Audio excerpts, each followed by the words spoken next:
Selamat datang di Alur Donghua. Sebelum mendengarkan, jangan lupa subscribe, like, komen, dan share ya, biar Mimin tambah semangat. Selamat mendengarkan. Tuan muda, jangan salahkan diri Anda. Anda tidak melakukan kesalahan apapun dengan membunuh para kultivator jahat itu. Feng Yuxiang berbicara sesaat setelah Yuan menjelaskan pertempurannya dengan Sekte Darah.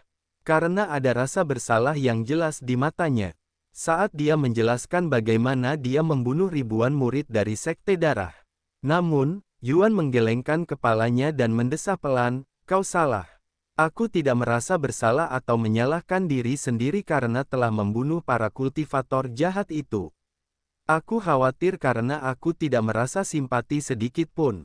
Bahkan setelah membunuh begitu banyak orang. Bahkan sekarang pun, aku tidak merasakan apapun. Apa ada yang salah denganku? Itu sepenuhnya normal, Tuan Muda. Itu hanya berarti kesadaranmu tidak menemukan sesuatu yang salah dengan membunuh beberapa penjahat.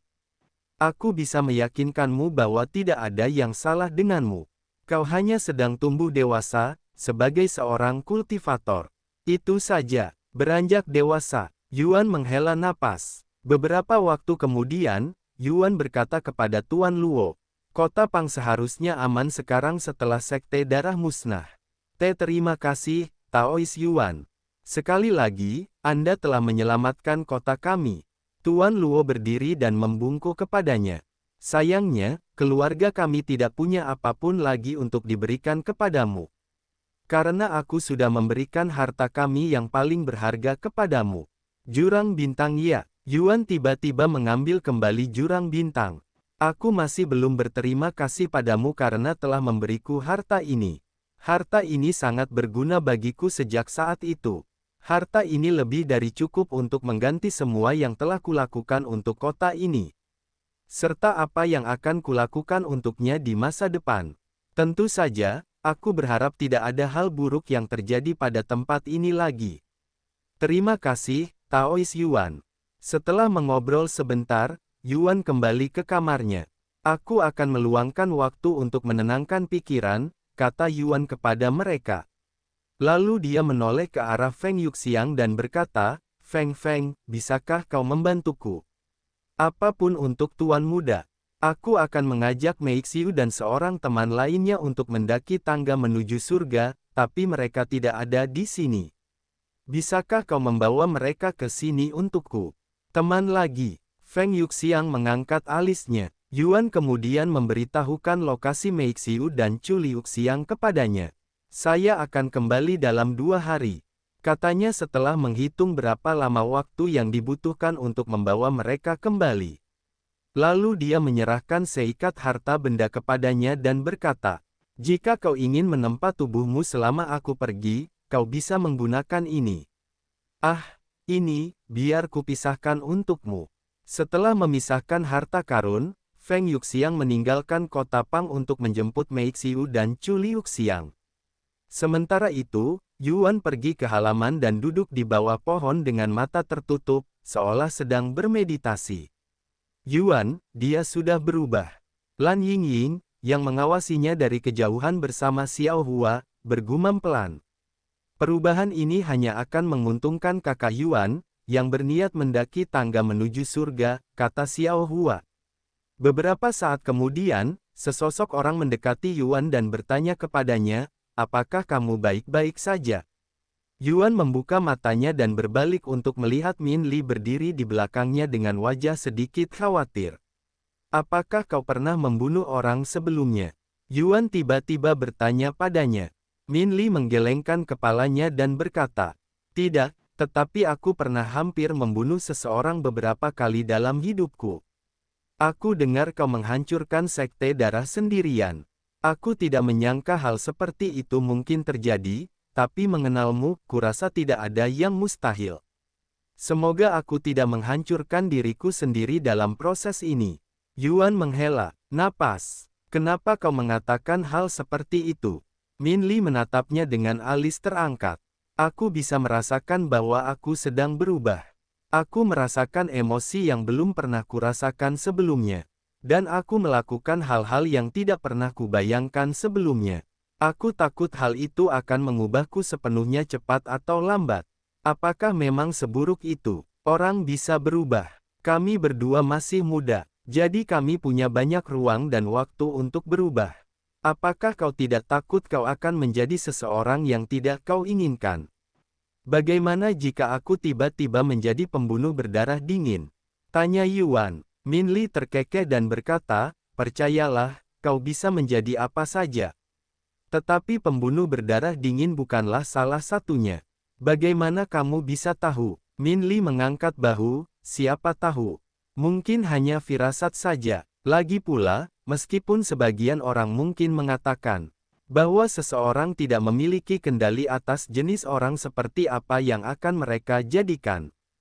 Saya percaya sebaliknya, bahwa semuanya ada di tangan Anda, siapa yang ingin Anda jadikan diri Anda.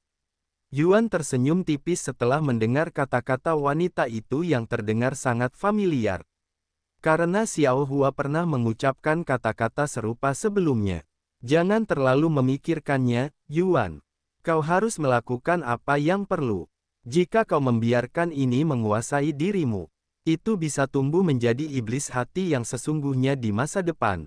Dan kau benar-benar tidak menginginkan itu, kata Min Li. Iblis hati, apa itu? Itu adalah sesuatu yang termanifestasi di dalam hatimu. Ketakutan terbesarmu atau hal traumatis apapun. Begitu kamu memiliki iblis hati, akan sangat sulit untuk menyingkirkannya. Dan itu akan menghambat kultivasimu sampai kamu menyingkirkannya. Yang mengharuskanmu untuk menghadapi ketakutan atau trauma tersebut. Apakah umum bagi seseorang untuk memiliki iblis hati? Tanya Yuan. Tentu saja, bahkan, itu sangat umum. Meskipun kebanyakan orang tidak menyadari bahwa mereka memiliki iblis hati. Karena iblis itu bersemayam di bagian terdalam kesadaran mereka. Saya tidak akan terkejut jika dari 10 kultivator, 8 atau 9 di antaranya memiliki semacam iblis hati yang tertidur di dalam kesadaran mereka. Dalam kasusku, meskipun aku sudah meninggalkan mereka, keluargaku mungkin akan menjadi iblis hatiku di masa depan. Min Li menghela napas sambil tersenyum getir. Begitu, terima kasih, murid Min. Anda telah membantu saya menjadi jauh lebih tenang. Panggil saja aku Min Li atau Min.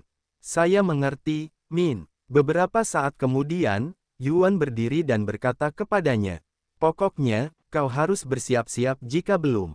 Kita akan menghadapi tangga menuju surga dalam beberapa hari lagi. Sudah lama kita tidak bertemu, Mei Xiu. Feng Yuxiang menyapanya dengan senyum tenang di wajahnya. Halo, Feng Feng. Apa kabar? Seperti biasa. Bagaimana denganmu? Ada kabar baru sejak pertemuan terakhir kita? Banyak hal telah terjadi sejak saat itu, Mei Xiu menghela napas. Mau ngobrol denganku tentang ini sambil kita menjemput teman tuan muda yang lain? Tanya Feng Yuxiang sambil menggendong Mei Xiu menggunakan manifestasi energi. Sedikit saja, Mei Xiu mengangguk. Sementara itu, kabar tentang apa yang terjadi pada Sekte Darah menyebar dengan cepat ke seluruh surga bawah. Dan dalam satu hari, hampir semua orang telah mendengarnya. Sudahkah kau dengar? Seseorang bernama Yuan berhasil menghancurkan Sekte Darah. Aku sudah pernah mendengarnya, tapi apakah mungkin untuk menghancurkan sekte jahat sepenuhnya?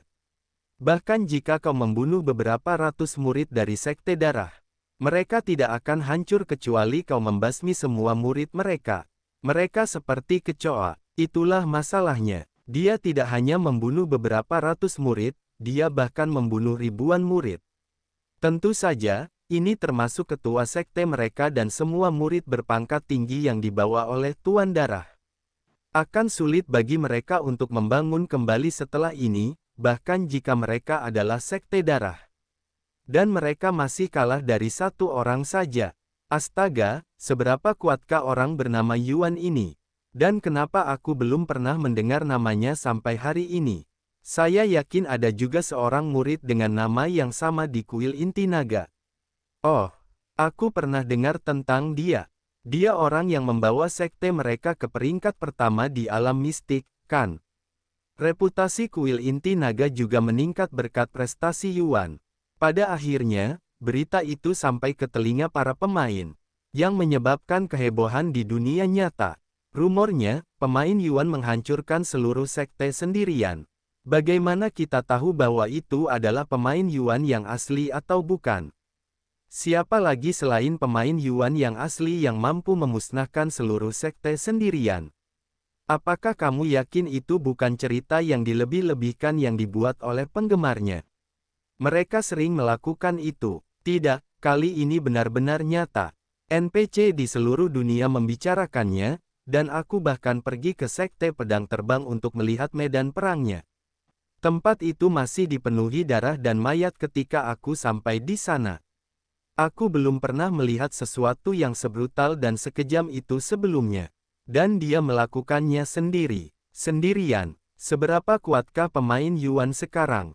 Setelah beberapa waktu tidak bersuara, dia tiba-tiba muncul lagi dan menghancurkan seluruh sekte. Kubilang padamu, dia benar-benar curang.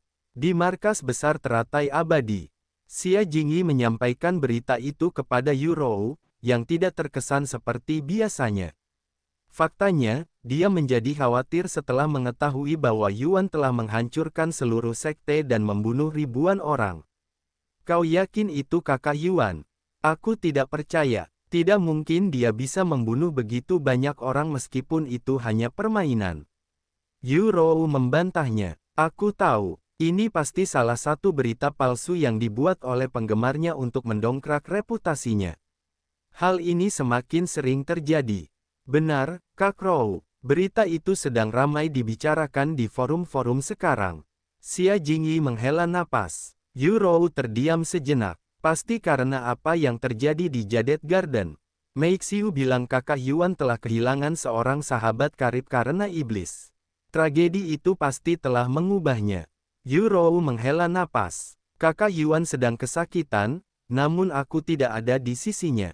Setelah berpikir sejenak, Yu Rou menatap Xia Jingyi dan berkata dengan suara tegas.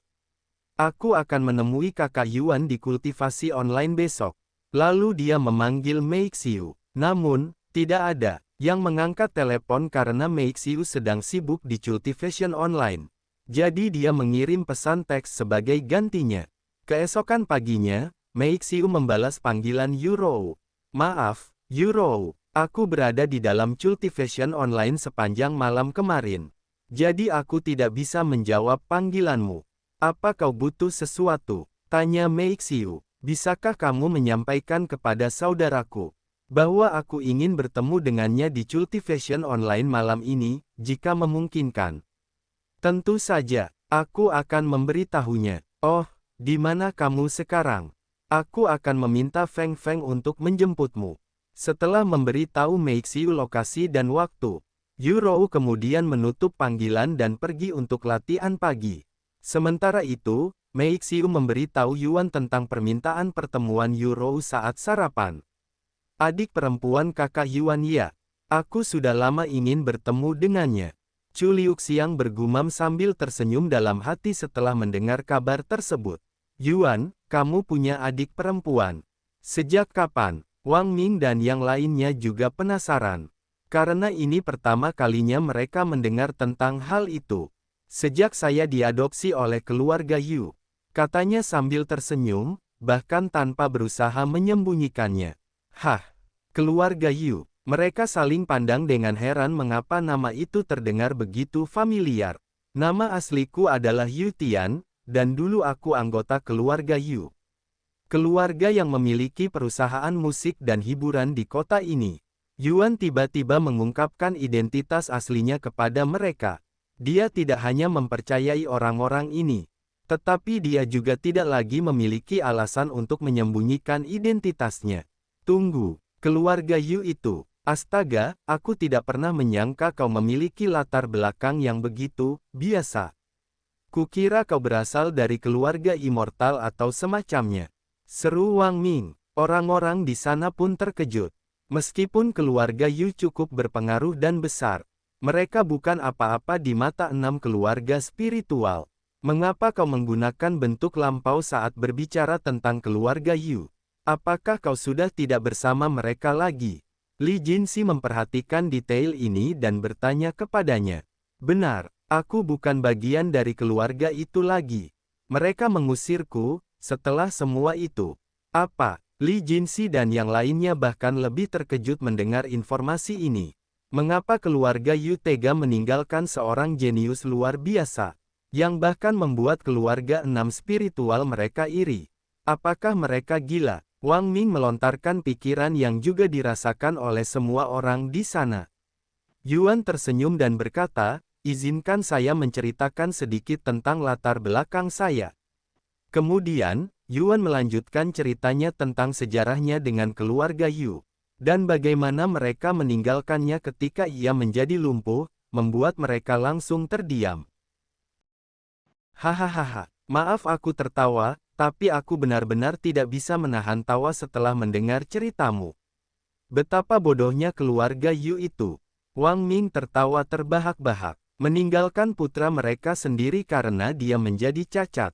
Itu sangat konyol bahkan sampai-sampai lucu. Fakta bahwa mereka meninggalkan satu-satunya pemain Yuan tanpa menyadarinya. Li Jinxi tiba-tiba berdeham, membuat Wang Ming berhenti tertawa. Lalu dia menoleh dan menatap Yuan dengan wajah serius. Yuan, apakah kau ingin membalas dendam pada keluarga Yu? Keluarga kita bisa menghancurkan mereka dengan mudah. Balas dendam? Tidak usah. Kenapa? Apa kau tidak merasa marah? Orang normal manapun akan membenci keluarganya jika mereka ditinggalkan. Saya tidak pernah mengatakan saya tidak marah kepada mereka. Bahkan, kemarahan saya semakin bertambah setiap kali saya teringat akan mereka, ujarnya dengan suara tenang. Lalu mengapa kamu tidak menginginkan balas dendam? Aku ingin balas dendam, tapi aku ingin melakukannya dengan caraku sendirian. Aku mengerti, itu bahkan lebih baik. Li Jinxi mengangguk sambil tersenyum. Setelah sarapan, Yuan kembali ke kamarnya sendiri bersama Chu Liuxiang. Kukira kau tidak ingin membalas dendam pada keluargamu, karena telah meninggalkanmu, kakak Yuan, kata Chu Liuxiang sambil tersenyum nakal. Yah, segalanya berubah, Yuan membalas dengan senyum. Ngomong-ngomong, apakah kamu sudah bertemu Feng Feng? Tanyanya beberapa saat kemudian. Belum, tapi aku akan segera bertemu dengannya, dan aku sangat menantikannya. Sangat menantikan. Kenapa? Siapa yang tahu? Chu Liuxiang mengangkat bahu sebelum berbaring di tempat tidur dan menyalakan konsol. Adapun Yuan, dia pergi memainkan kecapi untuk beberapa waktu, sebelum pergi ke lapangan untuk berlatih tanding dengan yang lain. Karena dia tidak punya kegiatan lain di Cultivation Online. Sampai Feng Yuxiang membawa Mei Xiu dan yang lainnya ke kota. Sementara itu, Chu Liuxiang dengan santai berdiri di bawah pohon di luar kota kecil di suatu tempat di benua utara. Menatap langit dalam diam. Halo, nona muda yang cantik. Aku tak bisa menahan diri untuk tidak memperhatikanmu. Yang berdiri di sana dengan tatapan linglung dari sudut mataku.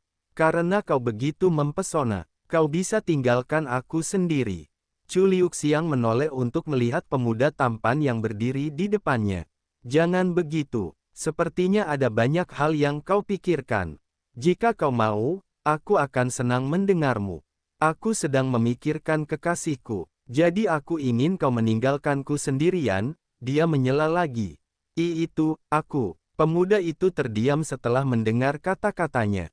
Namun, Chu Liuxiang terlalu cantik baginya untuk dilepaskan begitu saja. Ini adalah kesempatan sekali seumur hidup baginya. Sayangnya, sebelum dia sempat membuka mulutnya lagi, dia melihat sosok lain di sudut matanya. Dan sosok ini turun dari langit, menyebabkan dia mengalihkan fokusnya. Apakah kau teman Tuan Muda? Tanya Feng Yuxiang padanya. Tuan Muda, Chu Liuxiang mengangkat alisnya. Itu dia, Feng Feng, kata Mei Xiu dengan suara tenang. Pemuda itu tercengang oleh kemunculan Feng Yuxiang dan Mei Xiu yang tiba-tiba. Dia belum pernah melihat begitu banyak wanita cantik sekaligus sebelumnya. Kalau begitu, tunggu apa lagi? Dan sebelum pemuda itu atau Chu Liuxiang sempat bereaksi, Feng Yuxiang mengangkat Chu Liuxiang ke udara sebelum terbang pergi. Kau benar-benar terburu-buru, Feng Feng, kata Meixiu padanya saat mereka melayang di langit. Aku sudah berjanji pada Tuan Muda bahwa aku akan kembali ke sisinya dalam 2 hari. Dan aku tidak memperhitungkan bahwa aku juga harus menjemput Yurou. Sekalipun dia bukan bagian dari rencana, aku tetap berniat menepati janjiku. Apakah kau baik-baik saja, Chu Liuxiang? Meixiu menoleh untuk melihatnya, yang tampak bingung. Kak kita terbang, serunya dengan suara terkejut. Pertama kali, Feng Yuxiang tersenyum. Jelas sekali. Setidaknya kau bisa memperingatkanku sebelum mengangkatku ke udara. Jantungku berdebar kencang tadi, teriak Chu Liuxiang dengan keras. Setelah Chu Liuxiang tenang dan merasa lebih nyaman berada di langit, Feng Yuxiang memperkenalkan dirinya, namaku Feng Yuxiang. Tapi teman-temanku memanggilku Feng Feng. Aku adalah pelayan paling setia Tuan Muda. Senang bertemu denganmu. Saya dipanggil Chu Liuxiang. Hanya itu, ceritakan lebih banyak tentang hubunganmu dengan Tuan Muda. Bagaimana kalian bertemu? Tanya Feng Yuxiang. Saya teman masa kecilnya. Kami bertemu di panti asuhan, kata Chu Liuxiang. Tunggu. Feng Yuxiang tiba-tiba berhenti bergerak dan menatap Chu Liuxiang dengan mata lebar. Tuan Muda, dia seorang yatim piatu. Meskipun dia memiliki banyak teori tentang latar belakang Yuan yang misterius, menjadi yatim piatu jelas bukan salah satunya. Dia tidak pernah memberitahumu. Chu Liuxiang mengangguk. Feng Yuxiang dengan cepat menggelengkan kepalanya. Sekarang aku mengerti mengapa Tuan Muda tidak pernah membicarakan keluarganya. Itu karena dia sebenarnya tidak pernah memiliki keluarga. Feng Yuxiang menghela napas setelah menyadari hal ini. Beberapa waktu kemudian, mereka melanjutkan perjalanan untuk menjemput Yurou. Kenapa kau menatapku? Tanya Chu Liuxiang kepada Meixiu ketika ia menyadari tatapan Meixiu. Kau kultivasimu, aku tak bisa berkata-kata. Meixiu menjawab dengan suara linglung. Ada apa? Chu Liuxiang memiringkan kepalanya dengan nada bertanya. Yah, angkanya jauh lebih rendah dari yang saya perkirakan. Apa yang kau harapkan? Aku sudah bilang kan aku tidak menghabiskan banyak waktu di dunia ini. Aku tahu, tapi, murid roh tingkat 2, wow. Chu Liuxiang, yang merupakan seorang master roh di dunia nyata, ternyata hanya berada di tingkat kedua murid roh di Cultivation Online. Sesuatu yang dapat dicapai oleh kebanyakan orang hanya dalam beberapa jam setelah membuat karakter mereka. Maksudku, aku memang tidak pernah berniat memainkan game ini dengan serius. Dan aku sudah berlatih kultivasi di dunia nyata. Jadi tidak ada alasan mengapa aku harus membuang waktu untuk meningkatkan kultivasiku di dunia ini. Chu Liuxiang mengangkat bahu dengan santai. Itu masuk akal. Beberapa jam kemudian, Feng Yuxiang berhenti di atas sebuah kota di benua timur. Kita sudah sampai, katanya kepada kedua gadis itu. Aku melihat Yurou, dia ada di sana. Meixiu menunjuk sosok kecil yang berdiri di luar gerbang kota. Tentu saja, dia dikelilingi oleh para pria muda. Sama seperti saat Yuan pertama kali menemukannya. Peri muda, mengapa kau berdiri sendirian di sini? Mengapa kau tidak ikut denganku dan aku akan menunjukkanmu seluruh kota dan beberapa tempat lainnya? Tidak. Kau yang harus mengikutiku. Ayahku adalah, kau melayang. Orang-orang di sana terkejut ketika Yurou tiba-tiba mulai melayang di udara. Dia tidak melayang, dia terbang. Seorang Grandmaster Roh. Mereka kemudian menyaksikan Yurou terbang menuju Feng Yuxiang dan yang lainnya di langit. Sudah lama kita tidak bertemu, Yurou. Kuharap aku tidak mengganggu kesenanganmu di sana, kata Feng Yuxiang sambil tersenyum. Kau datang tepat di waktu yang tepat, Feng Feng. Kalau begitu, mari kita kembali ke sisi Tuan Muda. Kita sudah terlambat dari jadwal. Feng Yuxiang kemudian membawa mereka bertiga kembali ke kota Pang. Tak lama setelah mereka memulai perjalanan, Yurou memperhatikan seseorang di sana yang sama sekali tidak dikenalnya, yaitu Chu Liuxiang. Halo, namaku Yurou. Apakah kamu juga salah satu teman kakak Yuan? Aku adiknya, adik perempuannya, tanya Yurou padanya. Chu Liuxiang menyipitkan matanya ke arah Yu Rou dengan senyum yang dalam di wajahnya, jadi kau Yu Rou ya? Sungguh mengejutkan, kau sama sekali tidak seperti yang kubayangkan. Benar-benar berbeda dari orang tuamu. Bahkan kebalikannya, orang tuaku. Mata Yu Rou sedikit melebar. Kamu dari keluarga Yu, kan? Oh, jadi kau juga seorang pemain. Kukira kau NPC karena kakak Yuan tidak punya kenalan di luar sana. Ini lebih masuk akal, gumam Yu Rou setelah menyadari fakta ini. Namanya Chu Liuxiang. Bagaimana kau dan saudaraku bertemu? Apa hubunganmu dengannya? Dan sudah berapa lama kau mengenalnya? Yu Rou dengan cepat mulai menginterogasinya. Aku dan kakak Yuan sudah kenal sejak lama, sangat lama. Aku sudah mengenalnya selama bertahun-tahun. Sedangkan hubungan kami berteman. Setidaknya untuk saat ini, kata Chu Liuxiang, masih sambil tersenyum. Kakak Yuan, Yu Rou sedikit mengerutkan kening. Meskipun Xiao Hua juga memanggil Yuan sebagai kakak, Yu Rou tidak terlalu keberatan karena Xiao Hua adalah NPC. Dan dia juga berpenampilan seperti anak kecil. Namun, Chu Liuxiang adalah seorang wanita muda seusia Yuan.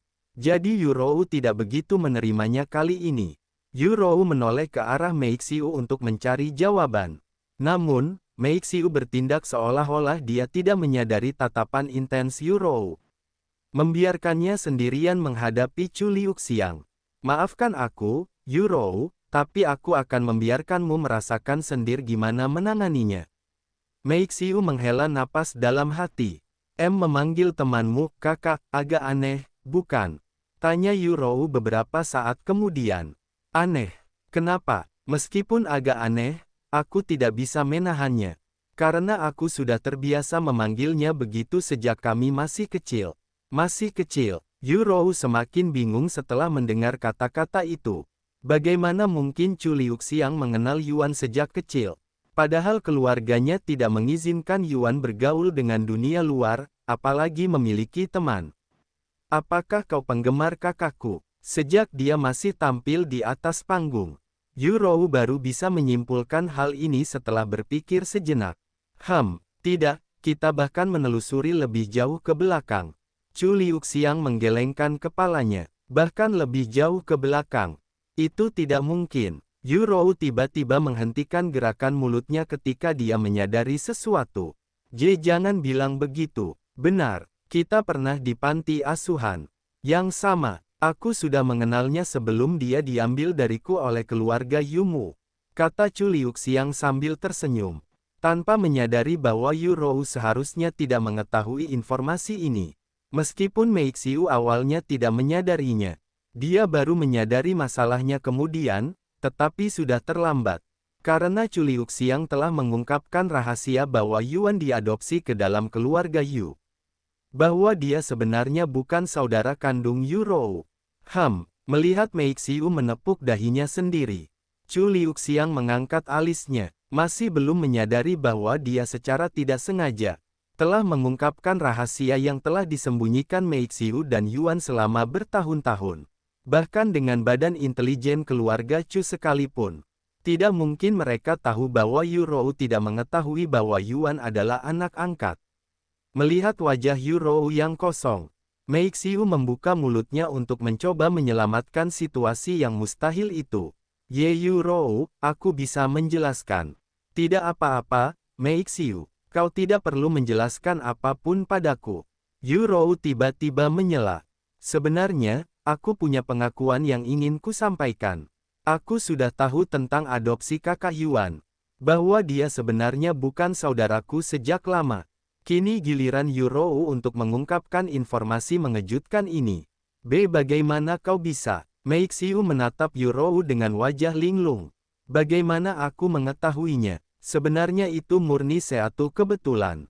Suatu hari aku menyelinap ke kamar ayahku saat bermain petak umpet denganmu. Karena aku tahu kau tidak bisa masuk ke sana. Dan aku menemukannya di dalam lemari. Setelah mengetahuinya, aku mulai menyelidikinya. Untuk memastikan informasinya, dan benar saja, itu memang benar.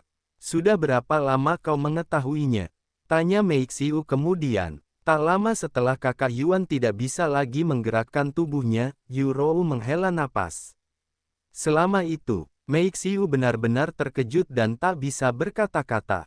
Tak disangka Yurou berhasil menyembunyikan fakta ini selama bertahun-tahun. Hal itu benar-benar mengejutkan Meixiu. Tunggu, jadi, kau mengatakan bahwa kau tidak seharusnya tahu tentang adopsi kakak Yuan. Chu Liuxiang akhirnya berbicara setelah memahami situasinya. Yurou menggelengkan kepalanya. Tidak, sebenarnya, mungkin aku tahu, tapi lupa karena kakak Yuan selalu memperlakukanku seperti adik kandung. Dan aku masih sangat muda saat itu. Mungkin aku tidak ingin mempercayainya. Dan menipu diriku sendiri dengan berpikir bahwa dia adalah kakak kandungku. Bahkan aku sendiri pun tidak tahu lagi. Maaf karena merahasiakan ini dari kalian berdua, Meixiu. Yurou menghela napas beberapa saat kemudian. Tidak, seharusnya aku yang meminta maaf. Ada banyak momen di mana aku mempertimbangkan untuk memberitahumu. Tapi melihatmu begitu bahagia menjadi adik perempuannya. Aku tidak ingin merusaknya untukmu atau untuknya dengan memisahkan status kalian sebagai kakak dan adik. Meixiu menggelengkan kepalanya. Aku mengerti. Lagi pula, itu juga alasan mengapa aku tidak mengungkapkan fakta bahwa aku mengetahuinya. Aku tidak ingin merusak hubungan kita sebagai saudara. Yurou tersenyum. Lalu ia menoleh ke arah Chu Liuxiang dan melanjutkan. Bisakah kau ceritakan tentang kehidupan kakak Yuan di panti asuhan? Aku selalu penasaran, tapi aku juga terlalu takut untuk bertanya karena itu akan membongkar semuanya. Tentu saja, dengan senang hati. Yang mengejutkan Yurou, Chu Liuxiang tidak keberatan dengan permintaannya. Karena dia yakin Chu Liuxiang lebih memilih merahasiakan semuanya hanya untuk menggodanya. Namun sebagai imbalannya, kau akan menceritakan kepadaku tentang kehidupan kakak Yuan di keluarga Yu. Kenangan-kenangan indahnya. Lagi pula, aku sudah tahu semua kenangan buruknya, tambah Chu Liuxiang. Dan selama sisa perjalanan, Chu Liuxiang dan Yurou akan saling berbagi kenangan mereka bersama Yuan. Dan dengan cepat menjadi teman. Sungguh mengejutkan. Hal ini membuat Meixiu sangat terkejut. Karena dia tidak menyangka keduanya tiba-tiba akan berteman. Bahkan, dia mengharapkan semacam persaingan di antara mereka. Terutama karena Yurou sangat protektif jika Yuan bersama wanita lain. Beberapa jam kemudian, mereka tiba di kota Pang. Dan Feng Yuxiang turun langsung di depan rumah keluarga Luo. Selamat datang kembali, para senior. Para penjaga membungkuk kepada mereka. Beberapa menit kemudian, mereka pergi ke kamar Yuan. Tuan muda, saya sudah kembali dari perjalanan. Feng Yuxiang mengetuk pintu. Kakak Yuan, aku di sini, teriak Yurou dengan suara gembira. Yuan muncul di hadapan mereka tak lama setelah mendengar suara mereka. Halo, Yurou, sudah lama kita tidak bertemu. Yurou menerkam Yuan dan memeluknya erat-erat. Bahkan sebelum Yuan menyelesaikan kalimatnya. Aku sangat merindukanmu, kakakku. Yuan membalas pelukannya, aku juga merindukanmu. Ngomong-ngomong, kenapa kau tiba-tiba ingin bertemu dengan kami? Tanya Yuan padanya begitu mereka memasuki kamarnya. Yah, aku mengkhawatirkanmu. Khawatir tentangku. Yuan mengangkat alisnya. Tentu saja, aku dengar kau telah membunuh ribuan orang dan memusnahkan seluruh sekte. Benarkah? Aku tidak percaya saat mendengarnya. Lagi pula, tidak mungkin kau bisa melakukan hal seperti itu. Oh, jadi ini tentang sekte darah, ya. Yuan menghela napas. Kakak, kau, memang benar. Aku telah menghancurkan sekte darah dan membunuh ribuan murid mereka, katanya dengan ekspresi serius. Mata Yurou membelalak. Meskipun dalam hatinya dia sudah tahu bahwa itu benar. Dia harus mendengarnya langsung dari mulut Yuan untuk benar-benar mempercayainya. Apakah kau baik-baik saja? Tanya Yurou setelah tersadar dari lamunannya. Ya, saya baik-baik saja. Dia mengangguk. Kenapa kau melakukan hal seperti itu? Ini bukan seperti dirimu. Yurou menatap matanya dengan tatapan khawatir. Sekte darah adalah sekte jahat. Mereka telah membunuh banyak orang tak berdosa. Dan mereka akan terus melakukannya jika tidak ada yang menghentikan mereka. Mereka juga membunuh salah satu teman pertamaku di dunia ini. Jadi aku merasa berkewajiban untuk menghentikan mereka. Kurasa ini bahkan bisa disebut balas dendam. Aku tidak menyangka akan menghancurkan sekte mereka. Tetapi untungnya bagiku, pemimpin sekte mereka telah mengumpulkan semua muridnya, sehingga aku bisa memusnahkan mereka sekaligus. Aku tidak berharap kau memahami perasaanku. Tetapi jika kau bertemu dengan sekte darah, binatang buas yang gila ini, kau juga pasti ingin menghancurkan mereka. Saudara laki-laki, Yurou terdiam, tetapi dia bisa merasakan bahwa kakaknya telah berubah drastis sejak terakhir kali dia melihatnya.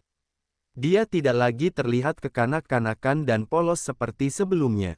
Dan bahkan ada sedikit kedinginan di matanya yang hampir tidak dia sadari.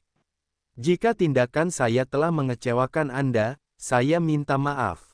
Tetapi saya harus melakukan apa yang diperlukan untuk menyelamatkan kota ini. Dan orang-orang tak berdosa lainnya.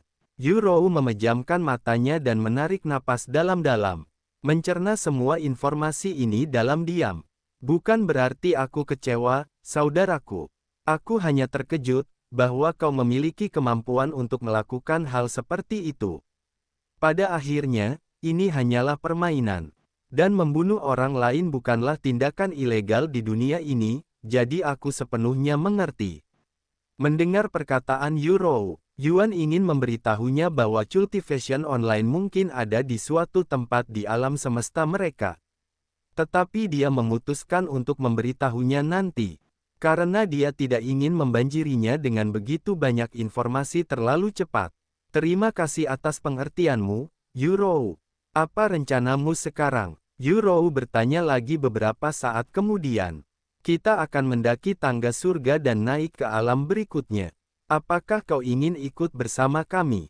Masih ada tempat jika kau ingin mengikuti kami, kata Yuan. Yurou berpikir sejenak sebelum menggelengkan kepalanya. Aku ingin mengikutimu sebelumnya, tapi kurasa lebih baik aku tetap di sini dulu. Kenapa? Tanya Yuan dengan suara sedikit tercengang. Pertama-tama, sebagian besar waktuku sekarang dihabiskan untuk berlatih. Dan ketika aku punya waktu untuk bermain, aku lebih memilih beristirahat. Dengan kata lain, aku tidak punya waktu untuk berada di dunia ini. Yurou menghela napas. Kau terdengar seperti orang tua yang mencurahkan seluruh waktunya untuk bekerja, kata Chu Liuxiang tiba-tiba. Yah, aku tidak bisa menyangkalnya. Yurou mengangkat bahu. Tapi itu bukan satu-satunya alasan mengapa aku ingin tinggal di sini. Biar ku jelaskan, lanjut Yurou. Alasan lain mengapa saya tidak ingin naik level berkaitan dengan alasan pertama. Karena saya tidak punya waktu untuk bermain. Kemajuan saya hampir tidak akan ada. Jadi meskipun saya naik level, saya hanya akan menjadi penghalang bagi kalian semua. Apakah kalian mengerti? Ini seperti mengirim pemain level rendah ke tempat yang dipenuhi monster level tinggi. Aku tidak akan bisa melakukan apapun sendirian. Jika kau meninggalkanku bahkan untuk sesaat, saudaraku, dan aku tidak mengharapkanmu untuk menungguku. Karena itu hanya akan membuang waktu. Yurou menghela napas. Tapi aku bisa membantumu maju lebih cepat dengan harta karun. Kau tidak akan menjadi beban bagiku. Kata Yuan, jangan repot-repot mencoba membujukku, saudaraku. Aku sudah memutuskan untuk tetap tinggal di sini. Lagi pula, aku tidak akan sendirian karena Xia Jingyi akan berada di sisiku. Setelah hening sejenak, Yuan menghela napas, baiklah. Oke, aku tidak akan mencoba membujukmu lagi. Namun, ketahuilah bahwa begitu aku pergi, akan sangat sulit bagi kita untuk bertemu lagi di dunia ini.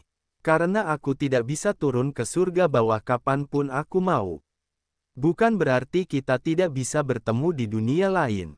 Yurou tersenyum. Pokoknya, aku harus bangun pagi besok untuk latihan. Jadi aku tidak bisa berlama-lama di sini. Mari kita mengobrol sampai aku harus pergi, oke? Yuan mengangguk, saya ingin mendengar lebih banyak tentang faksi Anda. Tentu saja, Ini tempat yang sangat bagus. Semua orang di sana sangat baik satu sama lain. Dan rasanya seperti aku tiba-tiba mendapatkan keluarga baru. Meskipun latihannya terkadang sulit, kultivasiku telah meningkat pesat sejak aku mulai berlatih di sana. Yurou kemudian menceritakan kembali beberapa minggu terakhirnya sebagai anggota teratai abadi. Dia menceritakan kepada Yuan rutinitas hariannya, jadwal latihannya, dan bahkan beberapa pengalaman Xia Jingyi di sana. Kedengarannya seperti tempat yang bagus. Aku harus mengunjunginya suatu hari nanti. Yuan tersenyum. Bagaimana dengan faksimu, saudaraku? Kau yang membuatnya kan? Ya, benar. Namanya fraksi penyegel iblis. Tunggu, fraksi penyegel iblis. Yurou menatapnya dengan mata lebar, karena nama fraksinya menyiratkan tujuan mereka. Ya, masih ada iblis yang tersisa di dunia kita. Dan tujuan kita adalah untuk membasmi mereka semua, jelas Yuan padanya. Itu terlalu berbahaya. Aku tidak akan membiarkanmu membahayakan nyawamu seperti ini. Seru Yurou. Aku tahu ini berbahaya, tapi akulah satu-satunya orang di dunia yang bisa melawan iblis-iblis ini. Setidaknya untuk saat ini, jika aku tidak melawan mereka, mereka akan mendatangkan malapetaka di seluruh dunia, dan membunuh banyak orang yang tidak bersalah. Itu, Yurou terdiam karena kata-katanya. Dan ketika aku membayangkan salah satu dari orang-orang tak bersalah ini adalah kamu, atau salah satu temanku, aku tidak ingin teman lain meninggal lagi, apalagi adikku sendiri. Yurou memejamkan matanya dan menarik napas dalam-dalam beberapa kali. Aku mengerti, saudaraku. Namun, kau harus berhati-hati. Tentu saja, Yuan mengangguk sambil tersenyum lembut. Setelah mengobrol selama beberapa jam, Yurou memeluk Yuan sebelum keluar dari permainan. Setelah itu, Yuan pergi menemui Tuan Luo dan keluarganya. Saya akan meninggalkan tempat ini besok. Terima kasih atas segalanya. Seharusnya kami yang berterima kasih padamu, Taois Yuan. Tuan Luo membungkuk kepadanya. Yuan, akankah kita bisa bertemu lagi di masa depan? Tanya Luo Li kepadanya. Saya akan berusaha sebaik mungkin untuk mewujudkannya. Ini sebuah janji. Yuan melihat sekeliling dan bertanya, di mana saudaramu? Aku belum melihatnya sejak aku sampai di sini. Dia sedang berada di sektenya sekarang. Tapi aku akan memberitahunya bahwa kau telah mengunjungi kami, kata Luo Ling. Yuan mengangguk dan segera keluar dari sistem untuk makan malam. Saudarimu itu istimewa. Tidak seperti yang kubayangkan, kata Chu Liuxiang kepada Yuan setelah makan malam. Benarkah? Apakah kamu bisa akur dengannya? Ya, benar. Kami banyak berbincang menarik dalam perjalanan menuju tempatmu. Bahkan, kita bisa dianggap berteman sekarang.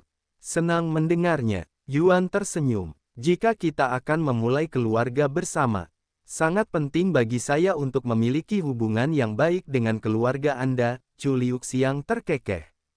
Wang Ming dan yang lainnya menatap Chu Liuxiang dengan mata terbelalak. Meskipun mereka sudah mengetahui perasaan Chu Liuxiang terhadap Yuan, mereka tidak menyangka dia akan begitu terbuka tentang hal itu. Setelah makan malam, semua orang kembali ke kamar masing-masing. Dasar bajingan beruntung, tapi tidak mengherankan kalau seorang jenius seperti dia punya begitu banyak wanita cantik di sisinya.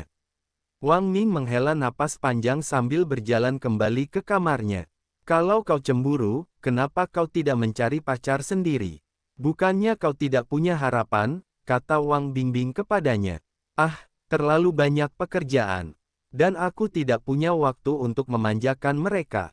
Wang Ming mengangkat bahu. Bagaimana denganmu, saudari? Mengapa kau tidak menjadi wanita Yuan juga? Lalu, mengapa saya harus melakukan itu? Wang Bingbing mengerutkan kening. Pertama-tama, ini akan sangat menguntungkan keluarga kami. Dia juga sangat berbakat dan orang yang baik secara umum. Jika saya berada di posisi Anda, saya pasti sudah berusaha mendapatkan tempat di sampingnya sebelum semua tempat terisi. Apa, kau tidak menyukainya atau bagaimana? Tanya Wang Ming kemudian. Wang Bingbing menghela napas setelah terdiam sejenak. Bukan itu masalahnya. Dia sudah punya dua wanita, Mei Xiu dan Chu Liuxiang di sisinya. Satu untuk masing-masing lengannya. Mereka juga sangat cantik dan berbakat. Kalau kau belum menyadarinya, aku tidak akan punya kesempatan melawan mereka. Wang Ming menatap kakak perempuannya dengan ekspresi tidak percaya. Kau benar-benar berpikir untuk menjadi wanitanya. Aku hanya bercanda, hahaha. Dia tertawa terbahak-bahak, membuat wajah Wang Bingbing memerah. Ambil pedangmu dan temui aku di luar. Aku akan membunuhmu. Wang Bingbing menunjuk ke arahnya dengan tangan gemetar. Wang Ming dengan santai mengangkat bahu, kau bercanda. Kita baru saja makan, jadi aku sedikit mengantuk. Jika kau ingin bertengkar, kita bisa melakukannya besok. Setelah mengatakan itu, dia masuk ke kamarnya dan menguncinya, membuat Wang Bingbing terdiam. Setelah kembali ke kamarnya, Yuan pergi ke lemarinya dan mengambil keranjang berisi obat-obatan. Apakah itu obat yang kau dapatkan dari Jade Garden? Apakah kau berencana untuk memperkuat tubuhmu malam ini? Tanya Chu Liuxiang saat melihat keranjang itu. Ya, apakah kamu mau bergabung denganku? Tanya Yuan padanya. Apakah itu perlu dipertanyakan? Tentu saja, aku ingin bergabung denganmu. Chu Liuxiang tak membuang waktu untuk melepas pakaiannya. Menelanjangi dirinya sendiri sebelum Yuan sempat menyiapkan bak mandi. Aku bahkan belum menyiapkan air mandi. Sebaiknya kau pakai bajumu lagi, kalau tidak kau mau masuk angin, kata Yuan padanya. Chu Liuxiang terkekeh, aku belum pernah masuk angin sejak menjadi kultivator. Kurasa kultivator bahkan tidak bisa masuk angin. Lagi pula, aku sudah melepas pakaianku. Aku akan menunggu di bawah selimut sampai kau selesai. Kau bisa bergabung denganku kapan saja, kata Chu Liuxiang sambil memasuki tempat tidur. Yuan tak kuasa menahan senyum melihat tingkah laku Chu Liuxiang, yang mengingatkannya pada tetua San dari kuil inti naga, dan mereka berdua memancarkan aura yang mirip. Setengah jam kemudian, setelah bak mandi disiapkan, Yuan memasuki air hijau bersama Chu Liuxiang. Apakah kamu pernah melatih tubuhmu sebelumnya? Tanya Yuan padanya. Saya sudah pernah, jawabnya dengan tenang. Benarkah? Dari mana keluarga Chu mendapatkan obat-obatan? Mereka menanamnya sama seperti 6 keluarga spiritual. Tetapi mereka menggunakan metode yang berbeda. Bahkan sedikit lebih kuat daripada obat yang sedang kita gunakan saat ini. Saya akan meminta Sebastian untuk membawanya besok jika Anda tertarik. Jika Anda tidak keberatan, apapun untukmu, kakak Yuan.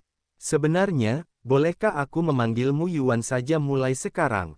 Chu Liuxiang tiba-tiba berkata. Tentu saja bisa, tapi kenapa tiba-tiba berubah? Tanya Yuan. Memanggilmu, kakak, jelas merupakan sesuatu yang sangat istimewa bagi Yu Rou. Jadi aku memutuskan untuk tidak mengambilnya darinya. Lagi pula, dialah satu-satunya di keluarga Yu yang cukup peduli untuk menjagamu. Chu Liuxiang menjelaskan, dan dia melanjutkan.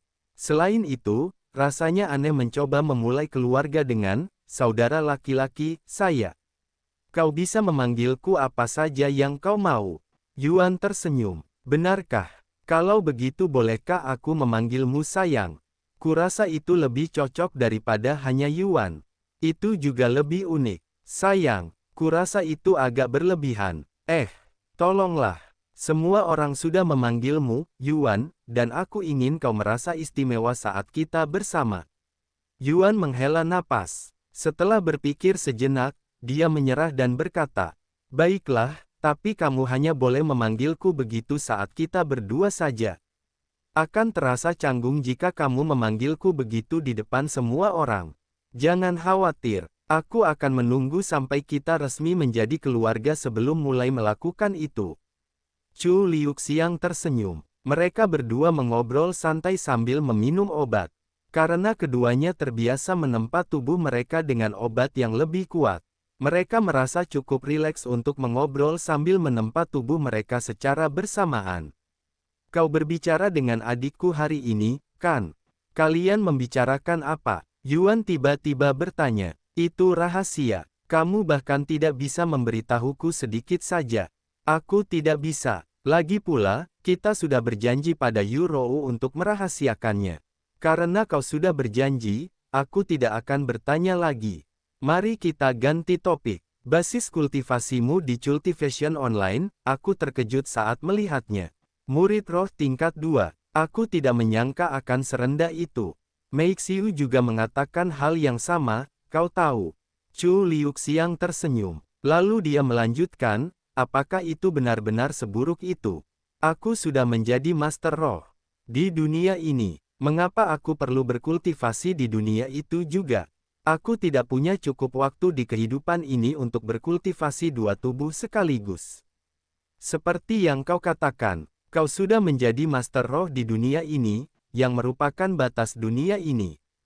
Kemajuanmu sekarang akan sangat lambat, dan mungkin butuh bertahun-tahun untuk naik satu level saja. Namun, itu tidak berlaku untuk Cultivation Online. Di dunia itu, kau bisa melampaui Master Roh dan menjadi Grandmaster Roh dan masih banyak lagi. Selain itu, beberapa hal yang kamu lakukan di Cultivation Online, seperti mengonsumsi harta karun, akan memengaruhimu di dunia ini. Bagaimana jika peningkatan basis kultivasimu di sana juga memengaruhi kita? Tetapi kita belum tahu bagaimana caranya. Sayang, itu sebenarnya masuk akal.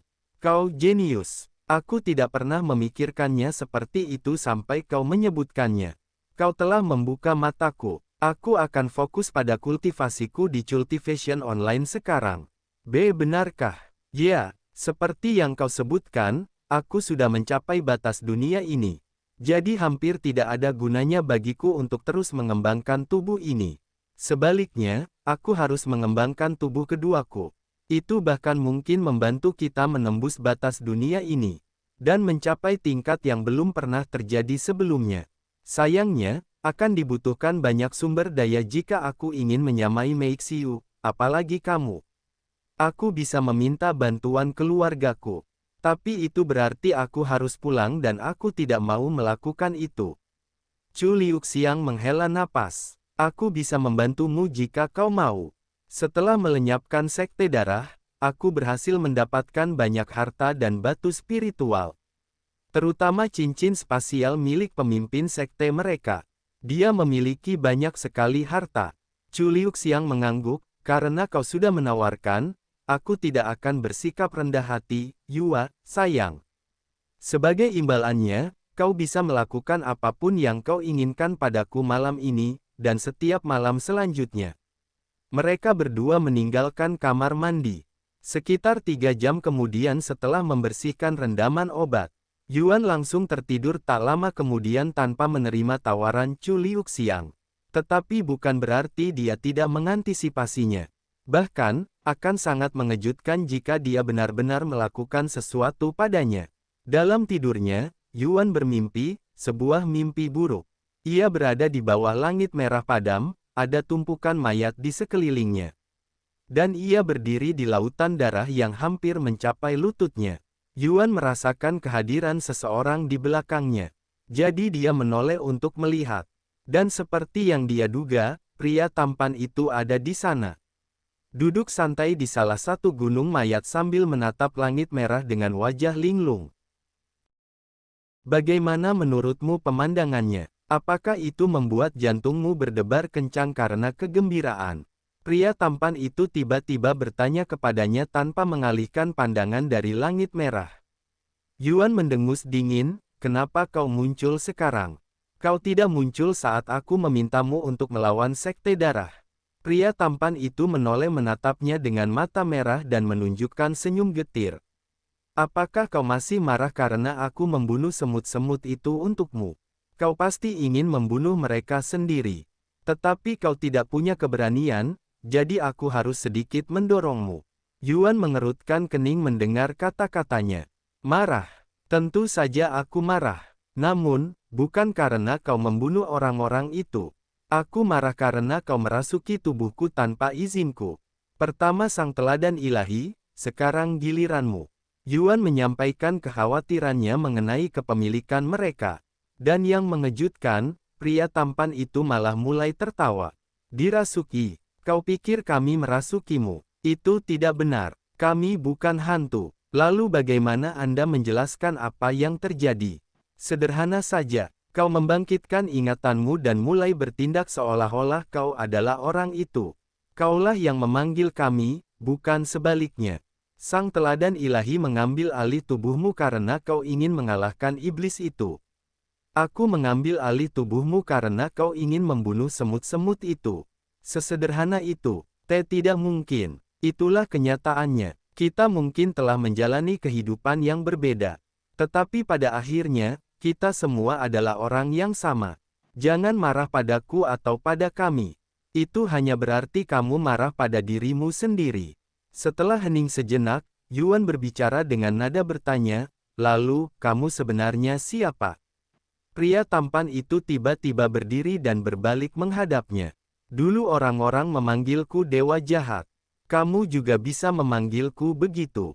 Kedengarannya bagus. Dewa jahat. Yuan terdiam. Apa yang kamu lakukan sampai mendapatkan gelar yang menjengkelkan itu?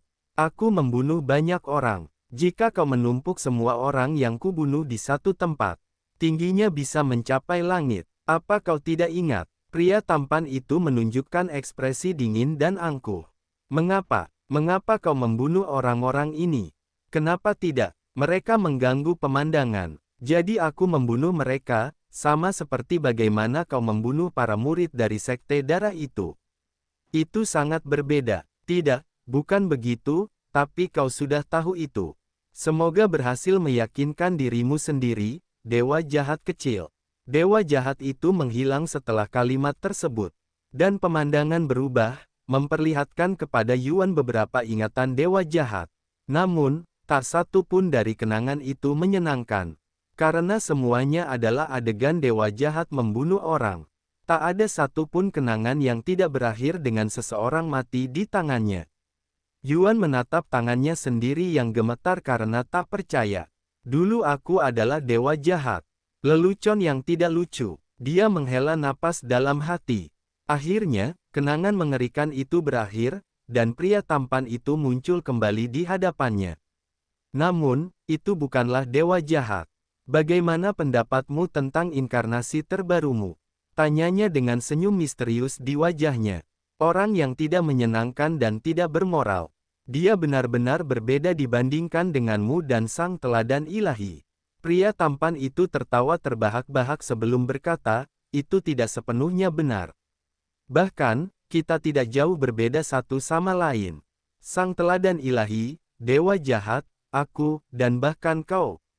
Apa? Itu tidak mungkin. Aku tidak akan pernah menjadi dewa jahat. Dia membunuh orang karena mereka mengganggu pemandangan. Yuan mengerutkan kening. Kau hanya mengatakan itu karena kau tidak mengingat semuanya. Dan jika aku ingat dengan benar, bukankah kau membunuh beberapa ribu orang tanpa ragu-ragu belum lama ini? Mengapa kau membunuh mereka? Karena mereka mengancam keselamatan teman-temanmu. Benar sekali. Jika aku tidak membunuh mereka, kota Pang akan berada dalam bahaya. Sekali lagi kau berbohong padaku, sama saja berbohong pada dirimu sendiri. Kau membunuh mereka karena mereka mengganggu pemandangan, atau karena mereka merepotkan. Semua hal lainnya hanyalah alasan. Pria tampan itu berbalik dan mulai berjalan pergi. Jika Anda ingin mempelajari lebih lanjut tentang diri Anda, tentang alasan keberadaan Anda, ikuti garis keturunan Anda. Garis keturunanku, maksudmu garis keturunan Raja Abadi. Apa yang begitu istimewa tentang itu?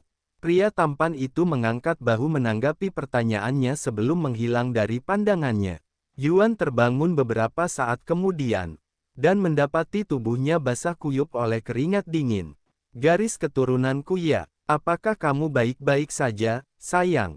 Suara Culiuk Siang tiba-tiba terdengar di sampingnya. Maaf, apa aku membangunkanmu? Ya, kamu tadi menggeliat-geliat dalam tidurmu, dan sepertinya kamu juga kesakitan. Aku mengalami mimpi buruk, dia menghela napas. Apakah kamu ingin membicarakannya? Ini bukan sesuatu yang serius. Saya melihat banyak orang terbunuh. Itu saja, jadi begitu. Baiklah, aku akan menenangkan pikiranku. Kamu bisa kembali tidur. Baiklah. Yuan meninggalkan tempat tidur dan pergi ke kamar mandi untuk menyeka keringat dari tubuhnya.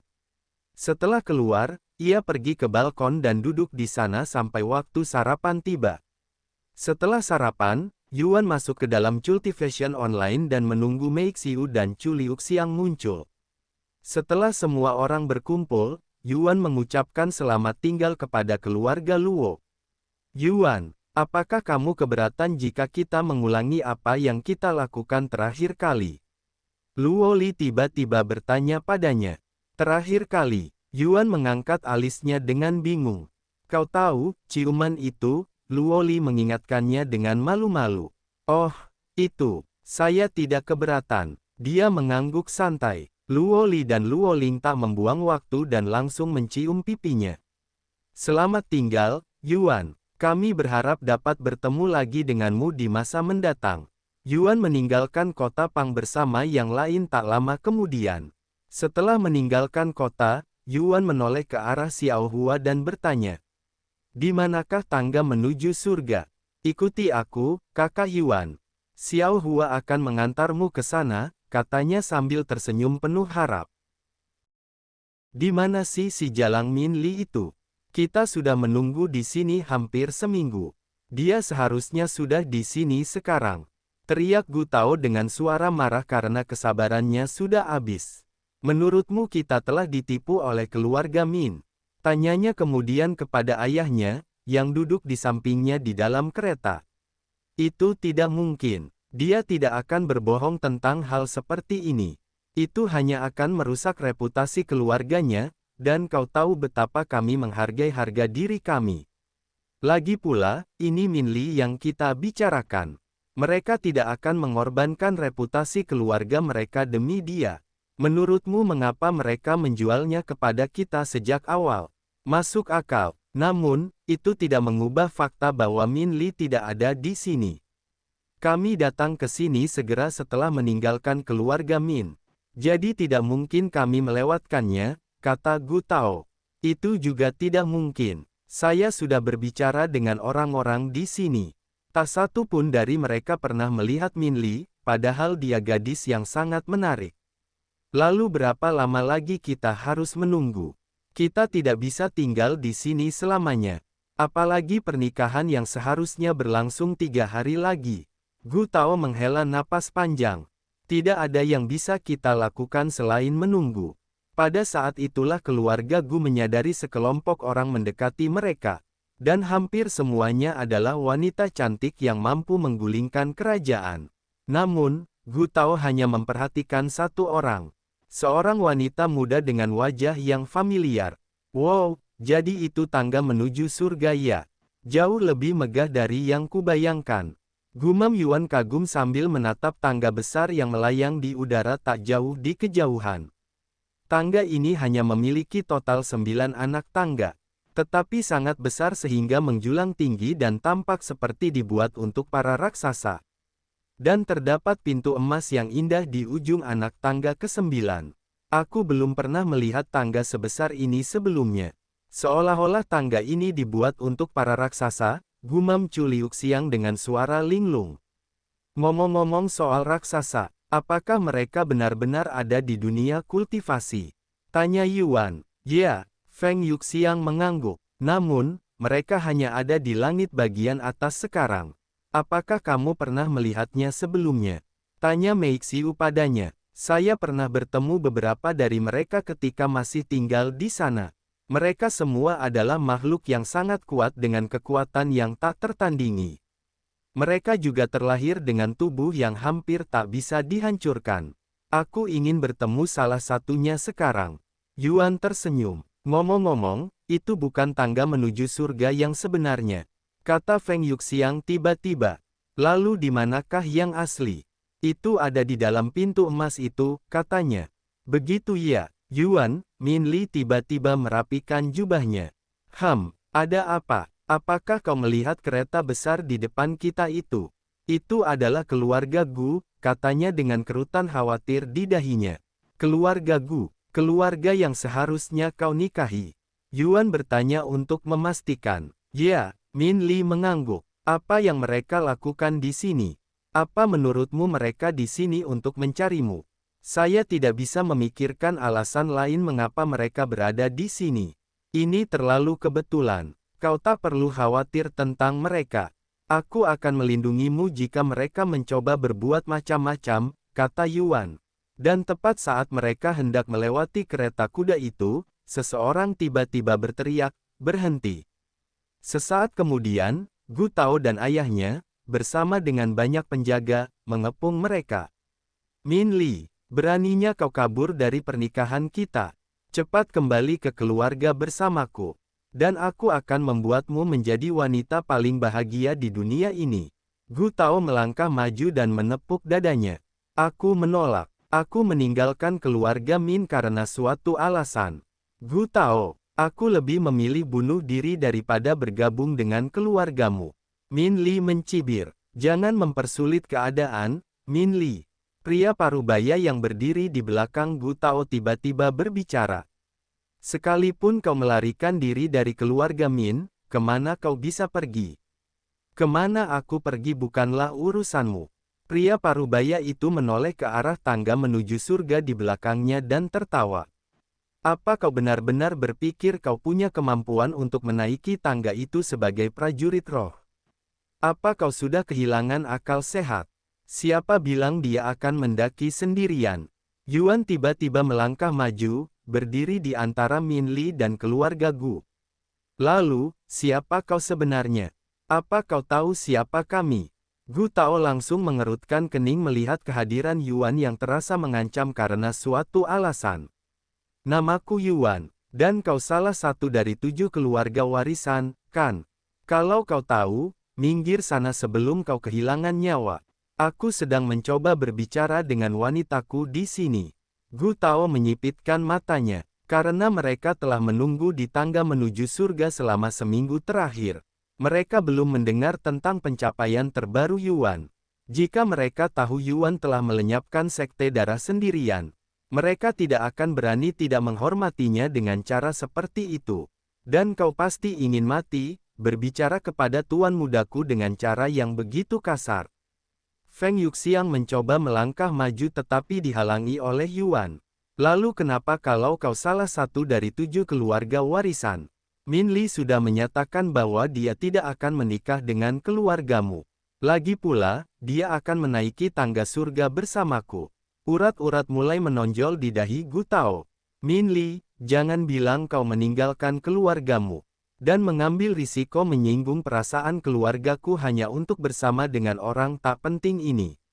Apa kau sudah gila?" geram Gu Tao dengan suara dingin. "Jika dia bukan siapa-siapa, maka kau lebih rendah dari sampah, Gu Tao. Kau tidak tahu siapa yang kau hadapi." Min Li menggelengkan kepalanya. Pria parubaya itu kemudian berkata, "Aku sudah muak dengan omong kosong ini. Jika kau tidak mau mengikuti kami kembali dengan sukarela, kami akan memaksamu. Tangkap dia." Para penjaga segera mengarahkan senjata mereka ke Yuan dan yang lainnya. "Aku juga sudah muak dengan keluarga Gumu." Feng Yuxiang tiba-tiba berteriak. Kemudian melepaskan basis kultivasi Grandmaster rohnya. GGRANDMASTER roh. Dia seorang Grandmaster roh. Pria parubaya itu berteriak dalam hati, terkejut dengan tingkat kultivasi Feng Yuxiang. "Jika kalian berani bergerak, aku akan membunuh kalian," kata Feng Yuxiang kepada mereka dengan aura yang mengintimidasi. Namun, ayah Gu Tao juga seorang Grandmaster roh, jadi dia tidak langsung mundur. "Siapakah kamu?" tanyanya padanya dengan sedikit mengerutkan kening. "Feng Yuxiang." "Apa?" "Nyonya Feng dari pasar Phoenix Emas." Meskipun dia belum pernah mengunjungi toko wanita itu secara langsung, keluarga Gunya telah membeli banyak barang berharga dari tempat itu sebelumnya. "Mustahil. Apa yang kau lakukan di tempat ini? Urusanku bukan urusanmu." "Namun, urusanmu di sisi lain," Feng Yuxiang menyipitkan matanya. "Beraninya kau memperlakukan tuan mudaku seperti itu. Mencari kematian." Feng Yuxiang mulai mendekati Gu Tao sambil mengeluarkan niat membunuh yang kuat. "Ayah, tolong aku, bunuh perempuan jalang ini untukku." Gu Tao segera bersembunyi di belakang punggung ayahnya. Meskipun dia bisa merasakan aura mengancam Feng Yuxiang, dia sebenarnya tidak tahu identitas Feng Yuxiang, dan dia juga tidak menyadari tingkat kultivasinya. Oh, sudah lama sekali tidak ada yang mengumpat padaku. Senyum jahat muncul di wajah Feng Yuxiang. Nyonya Feng, mohon maafkan putra saya yang bodoh ini. Ayah, apa yang sedang ayah lakukan? Gu Tao menatapnya dengan wajah bingung.